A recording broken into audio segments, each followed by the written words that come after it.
സർവത്ര ഗോവിന്ദ നാമ സങ്കീർത്തനം ഗോവിന്ദ ഗോവിന്ദ. ജാനകീകാന്ത സ്മരണം ജയ ജയ രാമ രാമ. വീര ആഞ്ജനേയ സ്വാമിക്ക് ജയ്. രാമായ രാമഭദ്രായ രാമചന്ദ്രായ വേധസേ രഘുനാഥായ നാഥായ സീതായ പതയേ നമഃ. യത്ര യത്ര രഘുനാഥ കീർത്തനം തത്ര തത്ര കൃതമസ്തകാഞ്ജലിം ബാഷ്പവാരി പരിപൂർണലോചനം മാരുതിം നമത രാക്ഷസാന്തകം. വീര ആഞ്ജനേയ സ്വാമിക്ക് ജയ്. പീതാംബരം കരവിരാജിത ശംഖചക്ര കൗമോദഗീ സരസിജം കരുണാസമുദ്രം രാധാസഹായമതിസുന്ദരമന്ദഹാസം വാതാലയേശമനിശം ഹൃദി ഭാവയാമി. സദാശിവസമാരംഭാം ശങ്കരാചാര്യമധ്യമാം അസ്മദാചാര്യപര്യന്താം വന്ദേ ഗുരുപരമ്പരാം. ഗും ഗുരുഭ്യോ നമഃ. ഗം ഗണപതയേ നമഃ. സം സരസ്വത്യൈ നമഃ. ഹര ഹര നമഃ പാർവതീപതയേ ഹര ഹര മഹാദേവ. ജാനകീകാന്ത സ്മരണം ജയ ജയ രാമ രാമ. വീര ആഞ്ജനേയ സ്വാമിക്ക് ജയ്. അയോധ്യാകാന്ഡം. ഹരിശ്രീ ഗണപതയേ നമഃ. അവിഘ്നമസ്തു.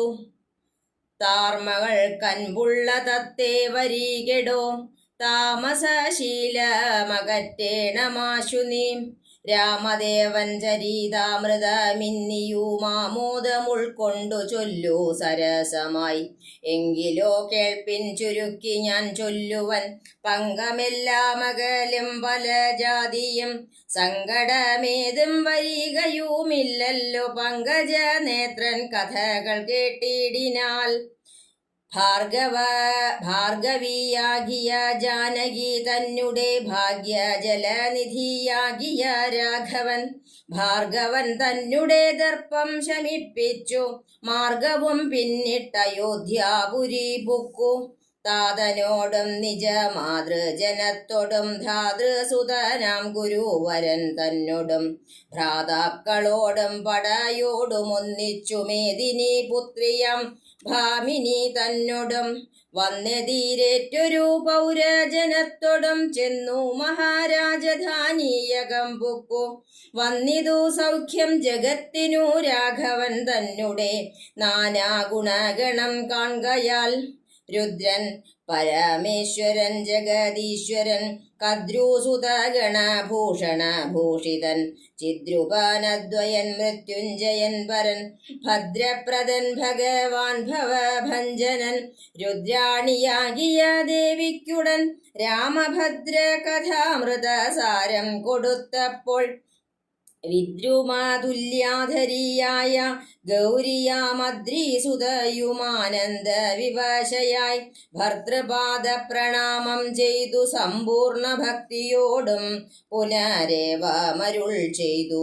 നാരായണൻ നളിനായതലോചനൻ നാരീജന മനോമോഹനൻ മാധവൻ നാരദ സേവ്യൻ നളീനാസനപ്രിയൻ നാരകാരാദി നളീന ശരഗുരു നാഥൻ നരസഖൻ നാനാജഗന്മയൻ നാദവിദ്യാത്മകൻ നാമ സഹസ്രവാൻ നാളീകരമ്യവദനൻ നരകാരി നാളീക ബാന്ധവ വംശസമുദ്ഭവൻ ശ്രീരാമൻ ദേവൻ പരൻ പുരുഷോത്തമൻ കാരുണ്യവാരിധി കാമഫലപ്രദൻ രാക്ഷസ വിനാശന കാരണൻ സാക്ഷാൽ മുകുന്ദനാനന്ദപ്രദൻ പുമാൻ ഭക്തജനോത്തമ ഭുക്തിമുക്തിപ്രദൻ ശക്തി വിമുക്തൻ വിമുക്ത ഹൃദിസ്ഥിതൻ വ്യക്തനവ്യക്തനനന്ദനനാമയൻ ശക്തിയുക്തൻ ശരണഗത വത്സലൻ നക്തഞ്ജരീശ്വരനായ ദശാസ്യനു മുക്തി കൊടുത്തവൻ തൻ്റെ ചരിത്രങ്ങൾ നക്തന്ദിനം ജീവിതാവധി നിരവധി കേൾക്കിലും തൃപ്തി വരാമമ വേണ്ടീല മുക്തിയും. ഇത്തം ഭഗവതി ഗൗരി മഹേശ്വരി ഭക്ത്യാ പരമേശ്വരനോടു ചൊന്നപ്പോൾ മന്ദസ്മിതം ചെയ്തു മന്മഥനാശനൻ സുന്ദരി കേട്ടുകൊള്ളുകെന്നരുളി ചെയ്തു. എങ്കിലൊരു ദിനം ദാശരഥി രാമൻ പങ്കജലോചനൻ ഭക്തപരായണൻ മംഗലദേവതാകാമുകൻ രാഘവൻ അങ്കജനാശന വന്ദിതൻ കേശവൻ അങ്കജലീല പൂണ്ടന്തപുരത്തിങ്കൽ മംഗലഗാത്രിയാം ജാനകി തന്നോടും നീലോൽപലദള ശ്യാമള വിഗ്രഹൻ നീലോൽപലാഭൻ നിരൂപമൻ നിർമ്മലൻ നീലകളപ്രിയൻ നിത്യൻ നിരാമയൻ രത്നാഭരണ വിഭൂഷിത ഗാത്രനായി രത്നസിംഹാസനം തന്മേലനാകലം രത്നദണ്ഡം പൂണ്ടവൻ ചാമരം കൊണ്ടു പത്നിയാൽ വീജിതനായ കോമളൻ ബാലനിശാകര ബാലദേശേ ലസന്മാലേയ പങ്കമലങ്കരിച്ചങ്ങനെ ബാലാർക്ക സന്നിഭ കൗസ്തുഭ കന്ധരൻ പ്രാലേയ ഭാനു സമാനനയാ സമം ലീലയാ താംബൂല ചർവണാദ്യൈരധീരെ വേലം വിനോദിച്ചിരുന്നരുളുന്നേരം ആലോകനാർത്ഥം മഹാമുനി നാരദൻ ഭൂലോകമപ്പോൾ അലങ്കരിച്ചിടിനാൻ. മുഗ്ധ ശരചന്ദ്ര തുല്യ തേജസ്സൊടും ശുദ്ധ സ്ഫടിക സങ്കാശ ശരീരനായി സത്വരമമ്പരത്തിങ്കൽ നിന്നാദരാൽ തത്രൈവ വേഗാലവതരിച്ചിടിനാൻ. നാരദ രാഘവ സംവാദം. ശ്രീരാമദേവനും സംഭ്രമം കൈക്കൊണ്ടു നാരദനെ കണ്ടെഴുന്നേറ്റു സാദരം നാരീമണിയായ ജാനകി തന്നോടും പാരിൽ വീണാശു നമസ്കരിച്ചിടിനാൻ. പാദ്യാസനാചമനീയാർഘ്യപൂർവകമാദ്യേന പൂജിതനായൊരു നാരദൻ തന്നിയോഗത്താലിരുന്നൊരു രാഘവൻ മന്ദസ്മിതം പൂണ്ടു നന്ദിച്ചു സാദരം മന്ദം മുനീവരൻ തന്നോടരുൾ ചെയ്തു. വന്ദേ പദം കരുണാനിധേ സാമ്പ്രതം നാനാവിഷയ സംഘം പൂണ്ടുമേവിന മാനസത്തോടു സംസാരികളായുള്ള മാനവന്മാരായ ഞങ്ങൾക്കു ചിന്തിച്ചാൽ ജ്ഞാനിയാകും തവ പാദപങ്കേരുഹം കണ്ടുകൊള്ളുവാനതേ ദുർലഭം നിർണയം. പണ്ടു ഞാൻ ചെയ്തൊരു പുണ്യഫലോദയം കൊണ്ടു കാൺമാനവകാശവും വന്നിതു. പുണ്ടരീകോദ്ഭവ പുത്ര മഹാമുനെ എന്നുടെ വംശവും ജന്മവും രാജ്യവും ഇന്നു വിശുദ്ധമായി വന്നു തപോനിധേ. എന്നാൽ ഇനി എന്തു കാര്യമെന്നും പുനരെന്നോടരുൾ ചെയ്യുക വേണം ദയാനിധേ. എന്തൊരു കാര്യം നിരൂപിച്ചെഴുന്നള്ളി സന്തോഷം ഉൾക്കൊണ്ടരുൾ ചെയ്യുകയും വേണം.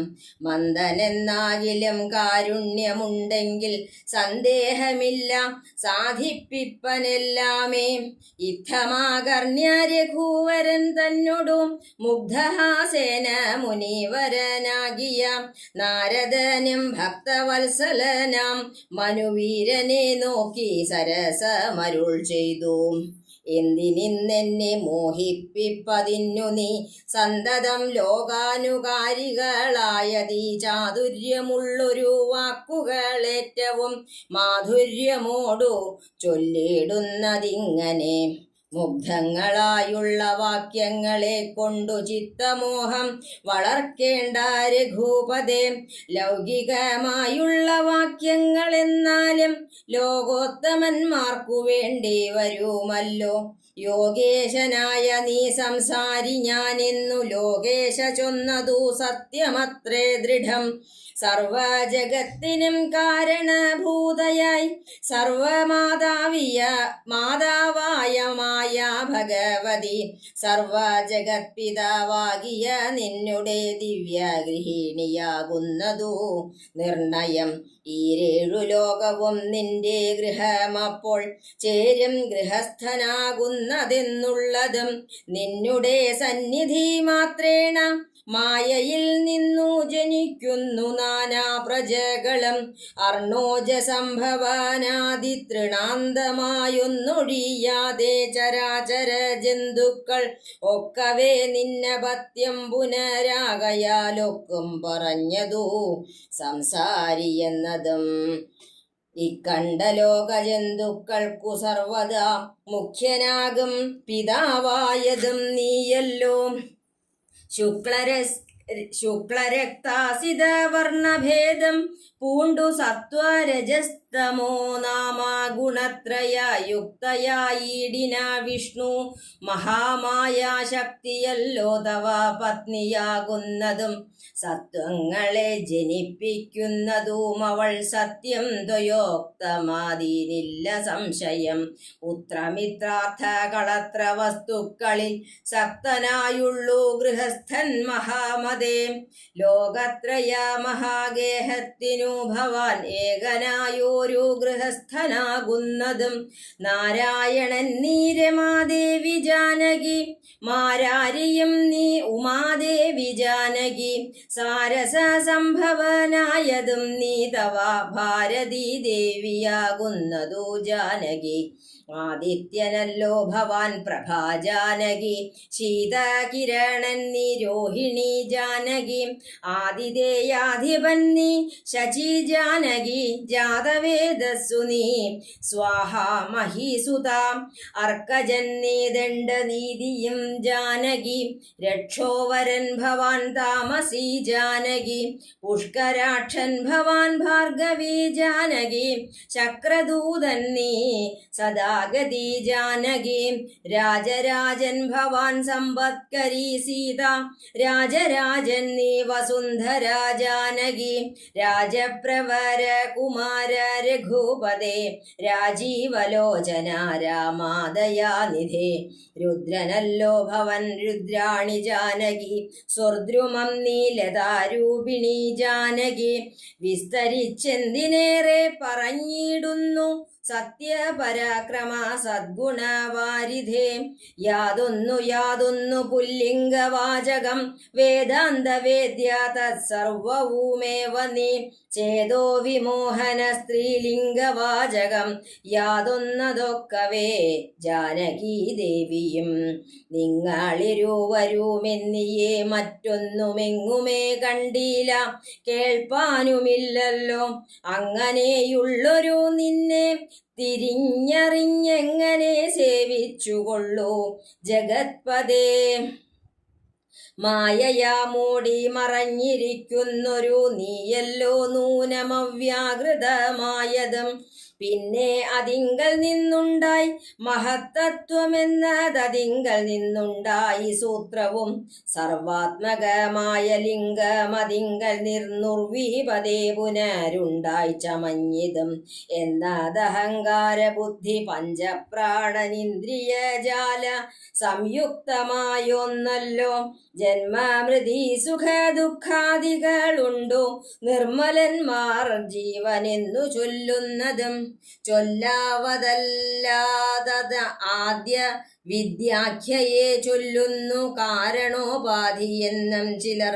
സ്ഥൂലവും സൂക്ഷ്മവും കാരണമെന്നതും മൂലമാം ചിത്തിനുള്ളൊരുപാധിത്രയം എന്നിവറ്റാൽ വിശിഷ്ടം ജീവനായതു മന്യൂനനാം പരൻ തദ്വിയുക്തൻ വിഭോ. സർവപ്രപഞ്ചത്തിനും ബിംബഭൂതനായി സർവോപരിസ്ഥിതനായി സർവസാക്ഷിയായി തേജോമയനാം പരൻ പരമാത്മാവു രാജീവലോചനാകുന്ന നീയല്ലോ. നിങ്കൽ നിന്നുണ്ടായി വരുന്നിതു ലോകങ്ങൾ നിങ്കൽ പ്രതിഷ്ഠിതമായിരിക്കുന്നതും നിങ്കലത്രേ ലയിക്കുന്നതുമൊക്കവേ നിൻ കളിയാകുന്നതൊക്കെയോർക്കും വിധൗ. കാരണമെല്ലാറ്റിനും ഭവാൻ നിർണയം നാരായണ നരകാരേ നരാധിപ. ജീവനും രഞ്ജുവിങ്കൽ സർപ്പമെന്നുള്ള ഭാവന കൊണ്ടു ഭയത്തെ വഹിക്കുന്നു. നേരെ പരമാത്മാ ഞാൻ എന്നറിയുമ്പോൾ തീരും ഭവഭയ മൃത്യു ദുഃഖാദികൾ. ത്വത്കഥ നാമ ശ്രവണാദി കൊണ്ടുടനുൾക്കാമ്പിലുണ്ടായി വരും ക്രമാൽ ഭക്തിയും സഖിം ത്വത്പാദ പങ്കജ ഭക്തി മുഴുക്കുമ്പോൾ ത്വദ്ബോധവും മനക്കാമ്പിയിലുദിച്ചിടം ഭക്തി മുഴുത്തു തത്വജ്ഞാനമുണ്ടായാൽ മുക്തിയും വന്നിടുമില്ലൊരു സംശയം ത്വദ്ഭക്തഭൃത്യഭൃത്യന്മാരിലേകനെന്നൽപജ്ഞാനമെന്നെയും കരുതേണമേ മായയാൽ എന്നെ മോഹിപ്പിയാതെ ജഗന്നായക നിത്യമനുഗ്രഹിക്കേണമേ തൊന്നാഭിപങ്കജത്തിങ്കൽ നിന്നേകഥാ മുന്നമുണ്ടായി ചതുർമുഖൻ മത്പിതാ നിന്നുടെ പൗത്രനായി ഭക്തനായി മേവിനോരെന്നെ അനുഗ്രഹിക്കേണം വിശേഷിച്ചും പിന്നെയും പിന്നെയും വീണു നമസ്കരിച്ചെന്നിവണ്ണം പറഞ്ഞിടിനാൻ നാരദൻ ആനന്ദ ബാഷ്പ പരിപ്ലുത നേത്രനായി വീണാധരൻ മുനി പിന്നെയും ചൊല്ലിനാൻ ഇപ്പോൾ ഇവിടേക്കു ഞാൻ വന്ന കാരണം ഉൽപ്പല സംഭവൻ തന്റെ നിയോഗത്താൽ രാവണനെ കൊന്നു ലോകങ്ങൾ പാലിപ്പാൻ ദേവകളോടരുൾ ചെയ്തതു കാരണം മർത്യനായി വന്നു ജനിച്ചു ദശരഥ പുത്രനായെന്നതോ നിശ്ചയമെങ്കിലും പൂജ്യനായോരു ഭവാനെ ദശരഥൻ രാജ്യരക്ഷാർത്ഥം അഭിഷേകമിക്കാലം ചെയ്യുമാറെന്നൊരുമ്പെട്ടിരിക്കുന്നിതു നീയും അതിനനുകൂലനായി വന്നിടും പിന്നെ ദശമുഖനെ കൊന്നു കൊള്ളുവാനെന്നും അവകാശമുണ്ടായി വരായല്ലോ സത്യത്തെ രക്ഷിച്ചു കൊള്ളുകെന്നോടു സത്വരം ചെന്നു പറകെന്നരുൾ ചെയ്തു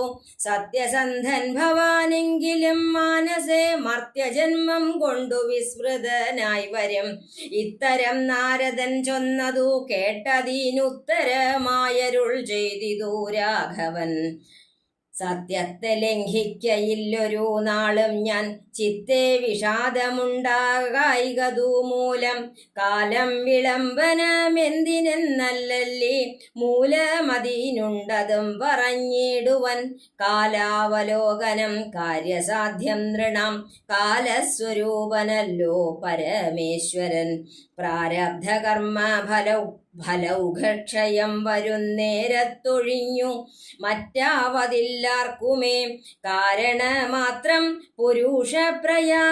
പ്രയാസമെന്നാരും അറിയാതിരിക്കയുമല്ലോ നാളെ വനത്തിനു പോകുന്നതുണ്ടു ഞാൻ നാളീകലോചനൻ പാദങ്ങൾ തന്നാണേ പിന്നെ ചതുർദശ സംവത്സരം വനം തന്നിൽ മുനിവേഷമോടുവാണിടുവൻ എന്നാൽ നിശാചര വംശവും രാവണൻ തന്നെയും കൊന്നു മുടിക്കുന്നതുണ്ടല്ലോ സീതയെ കാരണഭൂതയാക്കിക്കൊണ്ടു യാതുധാനാന്വയ നാശം വരുത്തുവൻ സത്യമിതെന്നരുൾ ചെയ്തു രഘുപതി ചിത്തപ്രമോദേന നാരദനന്നേരം രാഘവൻ തന്നെ പ്രദക്ഷിണവും ചെയ്തു വേഗേന ദണ്ഡ നമസ്കാരവും ചെയ്തു ദേവമുനീന്ദ്രനനുജ്ഞയും കൈക്കൊണ്ടു ദേവലോകം ഗമിച്ചിടിനാനാദരാൽ നാരദ രാഘവ സംവാദമിങ്ങനെ നേരെ പഠിക്കതാൻ കേൾക്കതാൻ ഓർക്കതാൻ ഭക്തി കൈക്കൊണ്ടു ചെയ്യുന്ന മനുഷ്യനു മുക്തി ലഭിക്കുമതിനില്ല സംശയം ശേഷമിന്നും കഥ കേൾക്കേണമെങ്കിലോ ദോഷമകലുവാൻ ചൊല്ലുന്നതുണ്ടു ഞാൻ ജാനകീകാന്തസ്മരണം ജയ ജയ രാമ രാമ വീര ആഞ്ജനേയ സ്വാമിക്ക് ജയ്.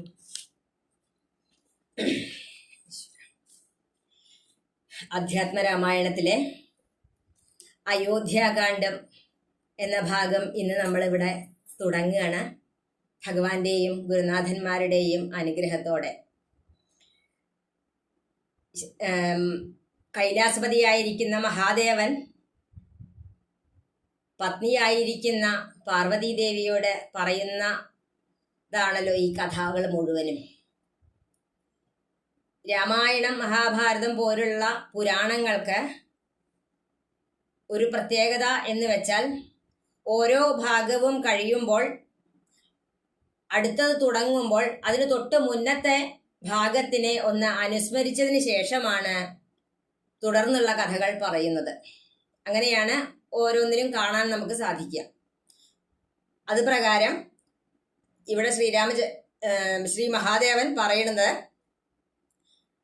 കഴിഞ്ഞ ബാലകാണ്ഡത്തിൽ പറഞ്ഞു നിർത്തിയ ആ ഭാർഗവരാഘവ സംവാദം ആ ഒരു ഭാഗത്തിനെ കൂടി പറഞ്ഞുകൊണ്ടാണ് തുടങ്ങുന്നത്. ഇതെല്ലാം കേട്ട് കഴിഞ്ഞപ്പോൾ പാർവതീദേവി പറഞ്ഞു മഹാദേവനോട്, ഈ രാമകഥകൾ കേട്ടിട്ട് എത്രയായിട്ടും എനിക്ക് മതിയാവണില്ല. ഇത് രാവു പകലില്ലാതെ കേൾക്കും തോറും എൻ്റെ ഉള്ളില് ആനന്ദം നിറഞ്ഞു വരികയാണ്. രാമകഥകളെ ഇനിയും എനിക്ക് പറഞ്ഞു തരൂ, അത് നിർത്തരുതേ എന്ന് പ്രാർത്ഥിക്കുകയാണ്. അപ്പൊ മഹാദേവൻ പറയാണ്, രാമകഥകൾ കേൾക്കുന്നത് മാത്രമല്ല പറയുന്നതിലും അത്യാനന്ദമാണ് ഉണ്ടാവുന്നത്. അത് പറയാൻ സാധിക്കുക എന്ന് പറയണത് അത്രയും സുഹൃതികളായിട്ടുള്ളവർക്ക് മാത്രമേ സാധിക്കുള്ളൂ. ആ ഒരു സുഹൃതമല്ലേ എനിക്ക് ഇന്ന് കിട്ടിയത്, ആ ഭഗവാനെ സ്മരിക്കാൻ കിട്ടുന്ന ഒരു അവസരമല്ലേ എന്ന് പറഞ്ഞുകൊണ്ട് പറഞ്ഞു തുടങ്ങുകയാണ് കഥകള്. അയോധ്യാകാണ്ഡത്തിലെ അയോധ്യയിൽ ശ്രീരാമചന്ദ്രൻ സീതാദേവിയോടൊന്നിച്ച് ഒരു ദിവസം ഇരിക്കുന്ന സമയത്ത് സിംഹാസനത്തിൽ ഇരുന്ന് ഓരോ കളിവർത്തമാനങ്ങൾ പറയുന്നതിനിടയ്ക്ക് അവിടെ ശ്രീനാരദ മഹർഷി എഴുന്നള്ളുകയാണ് ചെയ്തത്. ശ്രീനാരദ മഹർഷിയെ കണ്ട സമയത്ത് തന്നെ ശ്രീരാമചന്ദ്രൻ പത്നിയോടുകൂടി അദ്ദേഹത്തിനെ വേഗം ചെന്ന് ആദരിച്ചു കൊണ്ടുവന്നിരുത്തി നമസ്കരിച്ച് വേണ്ട അർഘ്യപാനാദികളെല്ലാം ചെയ്ത് പൂജകളെല്ലാം ചെയ്ത് സൽക്കരിച്ചിരുത്തി. ഇത് നമുക്ക് ശ്രീരാമദേവൻ കാണിച്ചു തരുന്നത് നമ്മൾക്കും അങ്ങനെ ചെയ്യുന്നതിന് വേണ്ടിയിട്ടാണ്. നമ്മളായാലും നമ്മളുടെ ഗൃഹങ്ങളിൽ ഒരാൾ വന്നു കഴിഞ്ഞാൽ എങ്ങനെ വേണം ആ ഒരാളെ നമ്മൾ സ്വീകരിക്കാൻ എന്ന് കാണിച്ചു തരുന്നതിനാണ് ഈ മർത്യാവതാരമായിട്ടുള്ള ശ്രീരാമചന്ദ്ര പ്രഭു നമ്മൾക്ക് കാണിച്ചു തന്നത്. എന്നിട്ട് വേഗം ഭഗവാൻ നാരദ മഹർഷിയോട് ചോദിച്ചു, മഹർഷേ, അങ്ങ് ഇവിടെ വന്നതുകൊണ്ട് ഇന്ന് ഈ ഞങ്ങളെ പോലെയുള്ള സാധാരണക്കാർക്ക് മാത്രമല്ല ഇവിടെയുള്ള എല്ലാവർക്കും ഈ രാജ്യത്തിന് തന്നെ ഈ അയോധ്യാപുരിക്ക് തന്നെ വളരെയധികം ഭാഗ്യമുണ്ടാവുകയാണ് ചെയ്തത്. സത്തുക്കൾ വരിക എന്ന് പറഞ്ഞാൽ തന്നെ അവിടെ തീർത്ഥമായി എന്നാണല്ലോ പറയണത്. അതുകൊണ്ട് എന്താണ് അങ്ങ് വന്നതിൻ്റെ ഉദ്ദേശം? എന്ത് തന്നെയായാലും പറഞ്ഞോളൂ.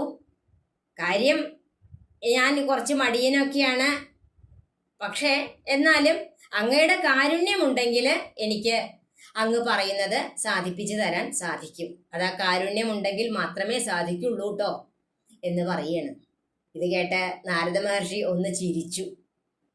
കാരണം ഈ പറയുന്നത് ആരാ? ഈ പറയുന്നത് ശ്രീ പരമാത്മാവായിരിക്കുന്ന നാരായണൻ തന്നെയാണ് ഈ പറഞ്ഞുകൊണ്ടിരിക്കുന്നത്. മർത്യാവതാരമാവുമ്പോൾ ആ ഒരു സമ്പ്രദായം കാണിക്കുന്നത് അദ്ദേഹം അതിൽ വളരെ കേമനായി അഭിനയിക്കുകയാണ് ചെയ്യുന്നത്. അത് നാരദ മഹർഷിക്ക് മനസ്സിലായി. വേഗം പറഞ്ഞു, അങ്ങ് ആരാണ് എന്ന് എനിക്ക് കൃത്യമായിട്ട് അറിയാം. അങ്ങ് പറയുന്നത് അനുസരിച്ച് ശരിയാണ്. അങ്ങ് സംസാരിയാണ്, ഗൃഹസ്ഥനാണ്. അങ്ങ് പറഞ്ഞതൊക്കെ സത്യം. കാരണം എന്തുകൊണ്ടാ? ഈ ലോകത്തിന്റെ മുഴുവൻ നാഥൻ അങ്ങാണ്. ഈ 14 ലോകങ്ങളുടെയും ഗൃഹസ്ഥൻ അങ്ങാണ്. അപ്പൊ ആ ഗൃഹസ്ഥനായിരിക്കുമ്പോ ഇവിടെ ഒരു പുൽക്കൊടി മുതല് ഉള്ള എല്ലാ ചരാചരങ്ങളുടെയും പിതാവ് അവിടുന്നാണ്. അങ്ങനെ നോക്കുമ്പോ അങ്ങ് തന്നെയല്ലേ ഗൃഹസ്ഥൻ? ഏറ്റവും വലിയ ഗൃഹസ്ഥൻ അങ്ങാണ്. ഈ ലോകത്തിന് കാരണമായിട്ടുള്ളത് അങ്ങ് സത്യമായിട്ടുള്ള ഒരു വസ്തുവാണ്. ഈ ലോകത്തിന് കാരണമായിട്ടുള്ള മായാഭഗവതി സീതയാണ്. അങ്ങനെ നോക്കുമ്പോൾ ഈ ലോകത്തിന്റെ പിതാവും മാതാവും നിങ്ങൾ തന്നെയല്ലേ? പിന്നെ ഇവിടെ വെളുപ്പ്, ചുവപ്പ്, കറുപ്പ് തുടങ്ങിയിട്ടുള്ള നിറഭേദങ്ങളോടെയുള്ള സത്വം, രജസ്, തമസ് എന്നിട്ടുള്ള 3 ഗുണങ്ങളോട് കൂടിയിട്ടുള്ള വിഷ്ണുമായ അല്ലേ അങ്ങയുടെ ഭാര്യ സീതാദേവി. പിന്നെ പുത്രന്മാര്, മിത്രങ്ങള്, സമ്പത്ത്, ഭാര്യ തുടങ്ങിയ എല്ലാം തൽപരന്മാരല്ലേ ഗൃഹസ്ഥന്മാര്. ഇങ്ങനെ ഓരോന്നും എടുത്തു നോക്കിക്കഴിഞ്ഞാൽ അങ്ങല്ലേ ഏറ്റവും വലിയ ഗൃഹസ്ഥൻ, ഏറ്റവും വലിയ സംസാരി അങ്ങല്ലേ. ഇവിടെ അങ്ങ് മഹാവിഷ്ണുവാകുമ്പോൾ ലക്ഷ്മി ദേവി തന്നെയാണ് സീത. അങ്ങ് മഹേശ്വരനാവുമ്പോൾ പാർവതീദേവി തന്നെയാണ് സീത. അങ്ങ് അഗ്നിദേവനാവുമ്പോൾ സ്വാഹാദേവി തന്നെയാണ് സീത. അങ്ങ് ബ്രഹ്മാവായിരിക്കുമ്പോൾ, ബ്രഹ്മദേവനായിരിക്കുമ്പോൾ സരസ്വതി ദേവി തന്നെയാണ് സീത. അങ്ങനെ ഓരോന്നും നോക്കുമ്പോൾ എന്തിനു പറയണോ, ഇവിടെ കാണുന്ന പുല്ലിംഗ വാചകങ്ങളെല്ലാം അവിടുന്ന് തന്നെയാണ്. അതുപോലെ സ്ത്രീലിംഗ വാചകങ്ങളെല്ലാം സീതാദേവി തന്നെയാണ്. ഈ മായയാൽ മറയ്ക്കപ്പെട്ടിരിക്കുന്ന ഈ ലോകത്തിൽ നിന്ന്, പ്രപഞ്ചത്തിൽ നിന്ന് ഒരു മഹത്തത്വം ഉണ്ടായി. സൃഷ്ടിയെക്കുറിച്ച് പറയുകയാണ് നാരദ മഹർഷി. അതിൽ നിന്ന് സൂത്രമുണ്ടായി, അതിൽ നിന്ന് ലിംഗമുണ്ടായി, അതിൽ നിന്ന് അഹങ്കാരം, ബുദ്ധി, പഞ്ചപ്രാണങ്ങളെ, ഇന്ദ്രിയ സമൂഹം എന്നിവ എല്ലാം ചേർന്നതാണ് അത്. ഇവിടെ ജീവൻ എന്ന് പറയുന്നത് സുഖദുഃഖങ്ങളെല്ലാം ഉള്ള, അതിനെ ശുദ്ധാത്മാക്കള്, ജനന മരണങ്ങളും സുഖദുഃഖങ്ങളും എല്ലാം ഉള്ളതിനെ ജീവൻ എന്ന് പറയുന്നു. എന്നാൽ ഈ അവിദ്യയെ കാരണോപാധിയാണ് എന്ന് പറയുന്നു. സ്ഥൂല, സൂക്ഷ്മം, കാരണം എന്നിവ സ്ഥൂലമായ ചിത്തത്തിന്റെ 3 ഉപാധികളാണ് എന്ന് പറയുന്നു. ഈ ഉപാധികളിൽ നിന്ന് വേർപെട്ട വിശേഷപ്പെട്ട ഒന്നാണ് ജീവൻ. സകല പ്രപഞ്ചത്തിനും ബിംബമായി എല്ലാറ്റിനും മീതെ സാക്ഷിയായി വർത്തിക്കുന്ന തേജോമയമായ പരമാത്മാവ് അവിടുന്ന് തന്നെയല്ലേ ഭഗവാനെ. അവിടുന്ന് നിന്നുണ്ടായ ഈ ലോകങ്ങളെല്ലാം അവിടെ തന്നെ ഉണ്ടായി, അവിടെ തന്നെ സ്ഥിതി ചെയ്യുന്നു, അവിടേക്ക് തന്നെ ലയിക്കുന്നു. ഇങ്ങനെയെല്ലാം ആലോചിച്ചു നോക്കിയാൽ അവിടുന്ന് തന്നെയല്ലേ ഏറ്റവും വലിയ ഗൃഹസ്ഥൻ. ഇങ്ങനെ ഇവിടെ ജനന മരണങ്ങളുടെ ഒരു ദുഃഖവും ഇല്ലാതാവും. എങ്ങനെയായാൽ അവിടുന്ന് മാത്രമേ ഉള്ളൂ, അവിടുന്നാണ് പരമാത്മാവ് എന്ന് മനസ്സിലാക്കുന്ന ഒരാൾക്ക് ജനന മരണ ഭീതി തന്നെ ഉണ്ടാവില്ല. പിന്നീട് അവിടുത്തെ നാമ സങ്കീർത്തനങ്ങളെ ആലപിച്ചും കേട്ടും പറഞ്ഞും അങ്ങയിലുള്ള ഭക്തി വളർന്നു വളർന്നു വരും. കൂടുതലാവുമ്പോഴോ, കൂടുതൽ കാലങ്ങൾ ചെല്ലും തോറും അവിടുത്തെ പാദങ്ങളിൽ അചഞ്ചലമായിട്ടുള്ള ഭക്തി ഉണ്ടാവും. ആ ഭക്തി പൂർണ്ണബോധമാവും. ആ പൂർണ്ണബോധത്തിലൂടെ ഒരുവൻ മോക്ഷം ലഭിക്കും എന്നുള്ളതും സത്യമാണ്. ഭഗവാനെ, അവിടുത്തോട് ഒന്നു മാത്രമേ പറയാനുള്ളൂ. ഈ ഭക്തന്മാരില് എത്രയോ ഭക്തന്മാർ അവിടത്തേക്കുണ്ട്. ആ ഭക്തന്മാരുടെ ഭൃത്യന്റെ ഭൃത്യനായിട്ടെങ്കിലും അവിടുന്ന് എന്നെ ഒന്ന് അനുഗ്രഹിക്കണം. പിന്നെ വിശേഷിച്ചും ഒരു കാരണം ഞാൻ പറയാം. ഇവിടെ അങ്ങയിൽ നിന്ന്, നാഭിയിൽ നിന്ന് ഉണ്ടായ ബ്രഹ്മദേവന്റെ പുത്രനാണല്ലോ ഞാൻ. അത് പ്രകാരം അങ്ങയുടെ പൗത്രനായിട്ട് വരും. അതുകൊണ്ട് വിശേഷിച്ചും എന്നെ ഈ മായയിലൊന്നും പെടുത്താതെ അവിടുന്ന് അവിടുത്തെ പാതാരവിന്ദങ്ങളെ എപ്പോഴും ഭജിക്കാനുള്ള അനുഗ്രഹം അവിടുന്ന് തരണേ എന്നാണ് നാരദ മഹർഷി പറയുന്നത്. പിന്നീട് വന്നതിൻ്റെ ഉദ്ദേശം പറഞ്ഞു. ഞാൻ വന്നത് ബ്രഹ്മാവിൻ്റെ നിർദ്ദേശപ്രകാരാണ്. അവിടെ ബ്രഹ്മാദിദേവന്മാരുടെയും എല്ലാവരുടെയും അഭ്യർത്ഥന പ്രകാരം മർത്യനായിട്ട് അവതരിച്ചത് രാക്ഷസ നിഗ്രഹാദികൾക്കല്ലേ, രാവണാദി നിഗ്രഹങ്ങൾക്കല്ലേ വന്നത്. അതങ്ങ് മറന്നുപോയോ? കാരണം ഈ മനുഷ്യനാവുമ്പോൾ മായയിൽപ്പെട്ടിട്ട് പലതും മറന്നു എന്ന് വരാം. അപ്പോൾ അങ്ങനൊന്നും ഉണ്ടാവരുതല്ലോ, അതൊന്ന് ഓർമ്മിപ്പിക്കാൻ വേണ്ടിയിട്ടാണ് ഞാനിപ്പോൾ ബ്രഹ്മദേവനാൽ ഇവിടെ വന്നിരിക്കുന്നത്. നാളെ ഇവിടെ അങ്ങയുടെ അച്ഛനായിട്ടുള്ള ദശരഥൻ അങ്ങയുടെ പട്ടാഭിഷേകത്തിനായിട്ടുള്ള ഒരുക്കങ്ങളെല്ലാം കൂട്ടുകയാണ്. അങ്ങനെ പട്ടാഭിഷേകമൊക്കെ കഴിഞ്ഞ് രാജാവായിട്ട് വാഴുമ്പോൾ അവിടത്തേക്ക് ആ ഒരു സത്യം ചെയ്തതിൻ്റെ ഓർമ്മ ഇല്ലാതായെങ്കിലോ? അതൊന്ന് ഓർമ്മിപ്പിക്കാനാണ് ഭഗവാനെ ഞാനിവിടെ വന്നിട്ടുള്ളത് എന്ന് പറഞ്ഞുകൊണ്ട് നാരദ മഹർഷി വീണ്ടും വീണ്ടും ഭഗവാനെ നമസ്കരിച്ചു. ഇത് കേട്ടിട്ട് ശ്രീനാരദ മഹർഷി പറഞ്ഞു, നാരദ മഹർഷിയുടെ ഈ വാക്കുകൾ കേട്ടുകൊണ്ട് ഭഗവാൻ ശ്രീരാമചന്ദ്രൻ പറഞ്ഞു, ഞാൻ ഒരിക്കലും സത്യത്തിനെ ലംഘിക്കില്ല മഹർഷേ, ഒരിക്കലും ഉണ്ടാവില്ല. അതൊന്നും കരുതി ആരും വിഷമിക്കേണ്ട. പിന്നെ എന്തിനാണ് ഈ ഒരു കാലതാമസം എന്ന് പറഞ്ഞാൽ, എല്ലാറ്റിനും ഒരു സമയമുണ്ടല്ലോ. നമ്മുടെ പ്രാരബ്ധങ്ങളെ എല്ലാം നീക്കുമ്പോൾ എല്ലാറ്റിനും ഒരു സമയമുണ്ട്. അങ്ങ് പരിഭ്രമിക്കേണ്ട. തീർച്ചയായിട്ടും നാളെ പട്ടാഭിഷേകത്തിനുള്ള ഒരുക്കങ്ങളൊക്കെ ഉണ്ടായിക്കോട്ടെ. ഞാൻ നാളെ തന്നെ വനവാസത്തിന് പോവും. 14 കൊല്ലം വനവാസം ചെയ്യും. രാവണാദി അസുര രാക്ഷസന്മാരെ നിഗ്രഹിക്കും. അതിന് ഈ സീത ഒരു കാരണഭൂതയായി തീരും. അതെല്ലാം ഉണ്ടാവും. എല്ലാവരെയും സംരക്ഷിക്കാനുള്ള ആ ഒരു സത്യത്തിനെ ഞാൻ മറക്കില്ല. അങ്ങ് സമാധാനായിട്ട് പൊക്കോളൂ. ഇത് മഹാവിഷ്ണുവിന്റെ പാതാരവിന്ദങ്ങളാണ്, സത്യമാണ് ഞാൻ ഈ പറയുന്നത് എന്ന് പറഞ്ഞുകൊണ്ട് ശ്രീരാമദേവൻ ഈ പറഞ്ഞ് നാരദ മഹർഷിയെ അനുഗ്രഹിച്ച് പറഞ്ഞയച്ചു. ഇതാണ് നാളെ നമ്മൾക്ക് കേൾക്കാനുള്ള ഭാഗം. ശ്രീരാമാഭിഷേകത്തിന്റെ ആരംഭമാണ്. ഈ പറഞ്ഞ വാക്കുകളെല്ലാം ഭഗവാന്റെയും ഗുരുക്കന്മാരുടെയും പാദങ്ങളിൽ സമർപ്പിക്കുന്നു. തുടർന്നുള്ള ഭാഗങ്ങൾ നാളെ കേൾക്കാം. ജാനകീകാന്തസ്മരണം ജയ ജയ രാമ രാമ. വീര ആഞ്ജനേയ സ്വാമിക്ക് ജയ്. സർവത്ര ഗോവിന്ദ നാമ സങ്കീർത്തനം. ഗോവിന്ദ ഗോവിന്ദ.